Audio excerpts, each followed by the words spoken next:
नमस्कार, जय Hind. Unsung facts में आपका स्वागत है। महाराणा के महाप्रयाण के बाद अब आगे हम देखेंगे उनके तेजस्वी वंशजों के बारे में। महाराणा प्रताप ने अपने अंतिम समय में अपने उत्तराधिकारी अमर सिंह और सरदारों से प्रतिज्ञा करवाई थी कि जिस पताका को उन्होंने प्राणपण से ऊंचा रखा है उसे उनके देहांत के बाद भी झुकने नहीं दिया जाएगा। दिल्ली के सिंहासन पर बैठने वाले बादशाहों की अधीनता भी कभी नहीं स्वीकार की जाएगी। 1597 से लेकर 1615 तक अर्थात लगातार 18 वर्ष नवयुक्त महाराणा अमर सिंह ने इस प्रतिज्ञा का अक्षरशः पालन किया। राज्यारोहण के तत्काल बाद उन्होंने मुगलिया सल्तनत का सरदर्द बढ़ाना शुरू कर दिया। उन्होंने न अपना देखा न पराया। जो मुगलों की तरफ से युद्ध करने आया उसे उन्होंने शत्रु मानकर ही प्रहार किया। यहाँ तक कि उनके सगे मौसा देवलिया रावत भानु सिंह भी उनसे लड़ते हुए मारे गए। अमर सिंह के समय की एक लोमहर्षक घटना भी बहुत प्रसिद्ध है। सन 1600 में अमर सिंह के नेतृत्व में राजपूतों ने उठावले दुर्ग पर हमला किया। उस समय सेना की हरावल पंक्ति में रहने को लेकर चुंडावत और सक्तावत सरदारों में विवाद हुआ। हरावल अर्थात सेना की अग्रिमपंथी विवाद बढ़ता देख अमर सिंह ने युक्ति निकाली और कहा कि इस उठावले दुर्ग में जो पहले प्रवेश करेगा वही सैन्य दल भविष्य में हरावल दस्ते में रहेगा। दुर्ग में प्रवेश की सबसे बड़ी बाधा था दुर्ग का मजबूत प्रवेश द्वार, जिसमें नुकीली लोहे की कीलें जड़ी हुई थी, जिसके कारण हाथी उस द्वार पर टक्कर मारने से पीछे हट रहा था, बिदक रहे थे। यह स्थिति देखकर बल्लू जो महावत था स्वयं दरवाजे से सटकर यह स्थिति देखकर बल्लू सक्तावत स्वयं दरवाजे से सटकर खड़े हो गए और महावत को हुक्म दिया कि वह हाथी की टक्कर उनके शरीर पर मारे। आंखों में आंसू लिए महावत ने हाथी को आगे बढ़ा दिया। द्वार तो टूट गया, किंतु साथ ही बल्लू सक्तावत का भी उन कीलों से बिंधकर प्राणांत हो गया। लेकिन चुंडावत भी कहां पराजय स्वीकार करने वाले थे। इसके पूर्व की सक्तावतों का दल दुर्ग में प्रवेश करता जैत सिंह चुंडावत ने अपना सिर काटकर दुर्ग के अंदर फेंक दिया। हरावल का नेतृत्व चुंडावतों के पास ही रहा, किंतु यह प्रसंग दर्शाता है कि मृत्यु को खेल समझने वाली राजपूती मानसिकता कैसी थी। यहाँ यह भी उल्लेख करना प्रासंगिक होगा कि ये चुंडावत कौन थे। आपको राणा लाखा के पुत्र कुंवर चूड़ा स्मरण होंगे, जिन्होंने अपने विवाह का प्रस्ताव केवल इसलिए अस्वीकार कर दिया था क्योंकि उनके पिता ने परिहास में यह रिश्ता स्वयं के लिए क्यों नहीं ये कह दिया था। और उसके बाद बड़े पुत्र होने के बाद भी और उसने नवनिर्मित बुर्ज और दीवारें गिरा दी।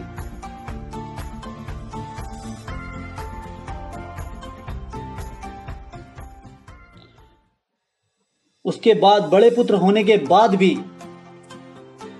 कुंवर चूड़ा मेवाड़ के शासक नहीं बन पाए थे। उन कुंवर चूड़ा के ही वंशज थे ये चुंडावत सरदार।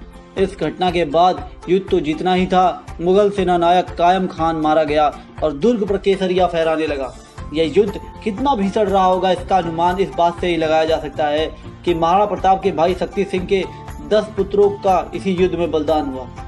अकबर के बाद जहांगीर से भी मेवाड़ का संघर्ष जारी रहा, किंतु 1615 में जहांगीर से संधि होने के बाद ये जुझारू योद्धा अमर सिंह राजकार से ही उदासीन हो गया और युवराज कर्ण सिंह सभी उत्तरदायित्व निभाने लगे। कर्ण सिंह के बाद जगत सिंह और उनके बाद महाराणा बने राज सिंह।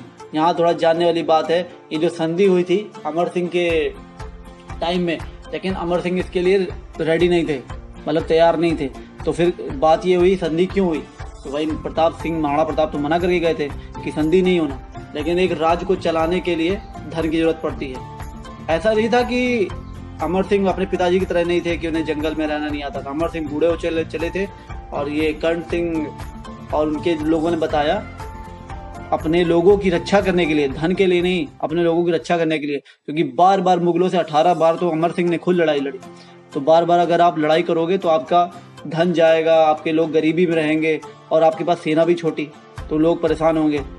और अगर वहाँ के लोग इतने ही अच्छे होते, अकेले महाराणा प्रताप और उनके जो साथी थे वो अच्छे थे, तो फ्री में ना काम करते, क्यों उनको धन की जरूरत पड़ती। सेना के लिए धन की जरूरत होती है, राज को इकट्ठा करने के लिए धन की जरूरत होती है। तो उसी लिए कि मेरे लोग ना परेशान हो, मेरे लोग ना मारे जाए, तो अमर सिंह ने हाँ तो बोल दी, लेकिन उसके बाद वनवास ग्रहण कर लिया। और कर्ण सिंह, लेकिन इनकी संधि बहुत सही थी। ये पहला अपने पूरे राजपूताने में अकेला ऐसा राजघराना था जिसके घर की बेटियां कभी मुगलों के यहाँ ब्याही नहीं गई थी। और संधि में पहला यही लिखा हुआ था कि हमारे घर की बेटियां कभी नहीं ब्याही जाएंगी। और आराम से राजपाट चला था। तब भी ये लोग बीच में लड़ाई करते रहे आत्मसम्मान मेंटेन करके। चलिए आगे देखते हैं। कर्ण सिंह के बाद जगत सिंह और उसके बाद महाराणा बने राज सिंह। हमारे आज के मुख्य कथानायक हैं राज सिंह हैं। राज सिंह का जन्म 24 सितंबर 1629 को और राज्याभिषेक 10 अक्टूबर 1652 को हुआ। राज सिंह ने चित्तौड़ के ध्वस्त किले का निर्माण कराना शुरू किया तो शाहजहां ने उसे रुकवाने को अपनी सेना भेज दी। राज सिंह ने उस समय उचित न जान किले से राजपूतों को हटा लिया। फिर भी सादुल्ला खां चित्तौड़ पहुंचा और उसने नवनिर्मित बुर्ज और दीवारें गिरा दी। राज सिंह का खून खोल उठा और खून का घूंट पीकर मौके के इंतजार में रहे, जो उन्हें शीघ्र ही मिल गया। शाहजहां बीमार हुआ तो उसके चारों पुत्रों में गद्दी को देकर संघर्ष छिड़ गया। दारा शिकोह बादशाह के पास रहकर अपना पक्ष मजबूत कर रहा था तो शुजा बंगाल में सेना जमा कर रहा था और औरंगजेब ने मुराद को बादशाह बनने का लालच देकर अपने साथ कर लिया था।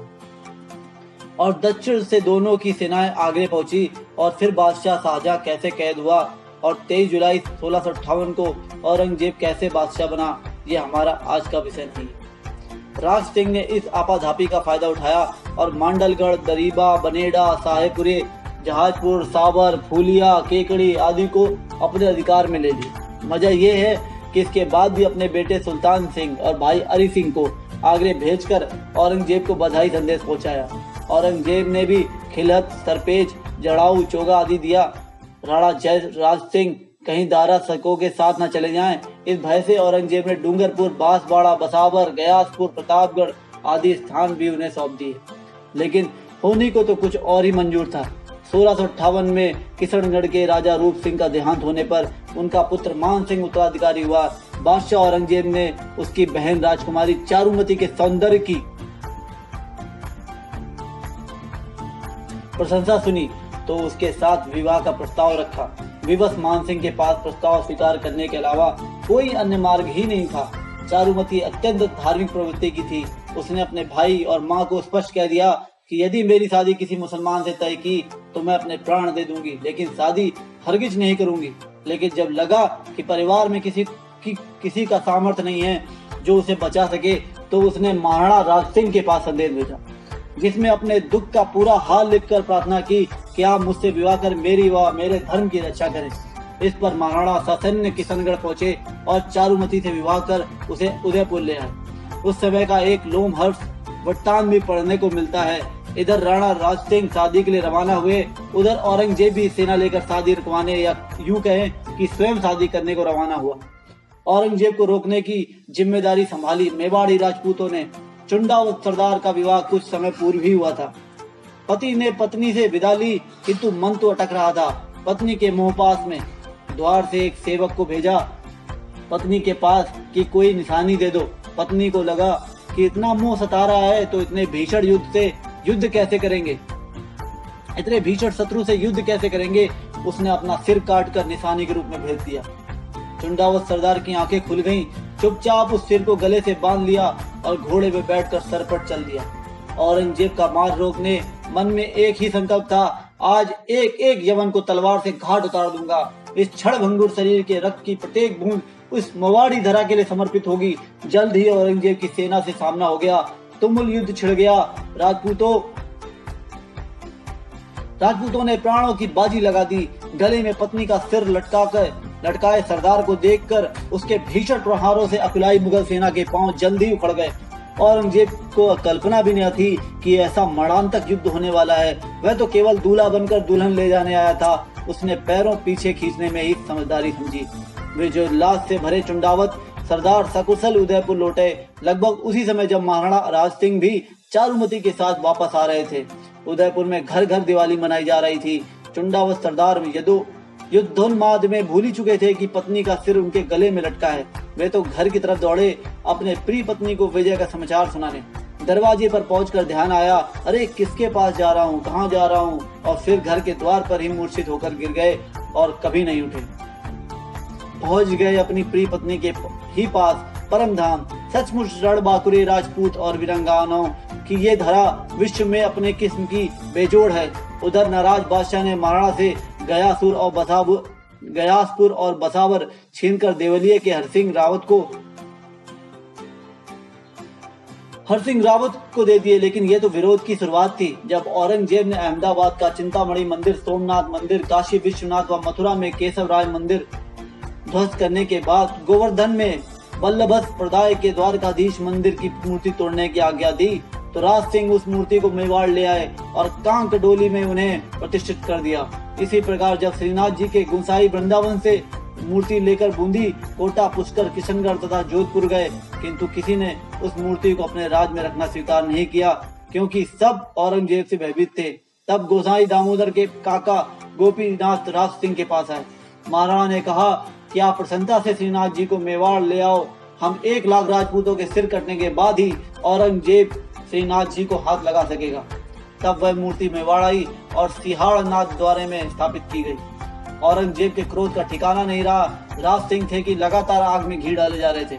जब औरंगजेब ने हिंदुओं पर जजिया कर लगाया और दिल्ली में शुक्रवार को बादशाह की नमाज पढ़ने जाते समय जजिया हटाने की मांग करने वाले हिंदुओं को हाथियों से कुचलने का समाचार राज सिंह को मिला, तो उन्होंने सीधा एक पत्र औरंगजेब को लिख भेजा, जिसकी अंतिम पंक्तियां कुछ इस प्रकार थी, यदि आप इस कानून के लिए उतारू ही हैं, तो सबसे पहले हिंदुओं के मुखिया राम सिंह से जजिया वसूल करें। उसके बाद मुझ खैरबा से चींटी और मक्खियों को पीसना वीर पुरुष के लिए अनुचित है। जिस राम सिंह का पत्र में उल्लेख था वह तत्कालीन जयपुर नरेश थे। औरंगजेब का चढ़ाने वाला सबसे महत्वपूर्ण प्रसंग भी शीघ्र सामने आ गया। जोधपुर के महाराजा जसवंत सिंह जी के देहांत के बाद रानियों सहित उनके आवश्यक पुत्र अजीत सिंह को औरंगजेब ने मारने या मुसलमान बनाने का प्रयत्न किया, किंतु वीरवर दुर्गादास राठौर के कारण उसकी योजना असफल हो गई। दुर्गादास बालक अजीत सिंह को लेकर राज सिंह के पास पहुंच गए। बादशाह का गुस्सा सीमा पार कर गया। उसने पहले तो पत्र लिखकर उन्हें अजीत सिंह को सौंपने बाबत लिखा और न मानने पर 3 सितंबर 1679 को युद्ध के लिए दिल्ली से प्रस्थान कर दिया। उसके बाद यह संघर्ष लगातार जारी रहा। महाराणा ने आजीवन हार नहीं मानी, मानो प्रताप का पुनर्जन्म हुआ हो। वही अरावली की पहाड़ियां, वही भील, वही छापामार युद्ध शैली। लेकिन क्रोध सबसे बड़ा शत्रु बना। बहु पत्नी प्रथा के दुष्परिणाम यहाँ भी सामने आए। एक रानी के भड़काने के कारण उनके हाथ से एक कुंवर की हत्या हो गई। इतना नहीं तो फिर वास्तविकता ज्ञात होने पर रानी और उनके सहयोगी पुरोहित की हत्या जैसे जघन्य कृत्य भी उनके हाथ से हुए। पश्चाताप की आग में जलते हुए धर्माचार्यों से प्रायश्चित का तरीका पूछा, तो उन्होंने तालाब बनवाने और युद्ध क्षेत्र में प्राण त्यागने का सुझाव दिया। फलस्वरूप बना राज समुद्र का विशाल तालाब और युद्ध तो सतत चल ही रहा था, किंतु प्रायश्चित पूर्ण नहीं हो सका। युद्ध क्षेत्र में मृत्यु उनके भाग में नहीं थी। कुंभलगढ़ के नजदीक ओढ़ा गांव में उनका देहांत हो गया। एक वीर और धर्मपरायण राजा का अंत कारुणिक हुआ। शायद इसलिए हमारे यहाँ क्रोध और मोह को पाप माना गया है। नमस्कार, जय हिंद। ये था महाराणा प्रताप और उनके वंशजों की वीर गाथा। आशा है आपको ये अच्छी लगी होगी और मेरा प्रयास यही है कि हम अपने वीरों को ना भूलें और इन चाटुकार इतिहासकारों के चक्कर में ना पड़ें। जो सही है वही पढ़ें और देश पर गर्व करें, वीरों पर गर्व करें। जय हिंद।